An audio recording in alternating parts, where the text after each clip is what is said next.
నిన్న శాసనసభలో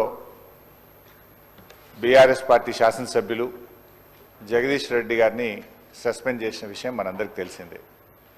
దాని విషయంలో దయచేసి మీరు పునఃపరిశీలించి జగదీష్ రెడ్డి గారిపై పెట్టిన సస్పెన్షన్ను ఎత్తివేయాలని చెప్పి అప్పీల్ చేస్తూ ఉన్నాం. జగదీష్ రెడ్డి గారు ఎక్కడ కూడా మీ పట్ల అమర్యాదగా కానీ ఏకవచనాన్ని కానీ సంబోధించలేదు. మీరంటే మా అందరికీ కూడా ఎంతో గౌరవం. మా నాయకులు కేసీఆర్ గారు కూడా మీ ఎన్నిక జరిగినప్పుడు ఏకగ్రీవంగా మీ ఎన్నికకు సహకరించినటువంటి పార్టీ బీఆర్ఎస్ పార్టీ. మా నాయకులు కేసీఆర్ గారు కూడా ఎప్పుడు కూడా మాకు చెప్తూ ఉంటారు, సభా సాంప్రదాయాలు పాటించాలని, మీ పట్ల గౌరవంగా ఉండాలని కూడా చెప్తూ ఉంటారు. సో మాకు ఎక్కడ కూడా బీఆర్ఎస్ పార్టీకి కానీ మా సభ్యులు జగదీష్ రెడ్డి గారికి కానీ మీ పట్ల మంచి గౌరవం ఉంది తప్ప మేము ఎక్కడ దురుద్దేశంగా కానీ ఏకవచనాన్ని మీ పట్ల ప్రయోగించలేదు. అందువల్ల మాకు కూడా, ఎందుకంటే నిన్న జగదీష్ రెడ్డి గారికి మీరు మైక్ ఇచ్చుంటే వారికి చెప్పుకునే అవకాశం ఉండేది.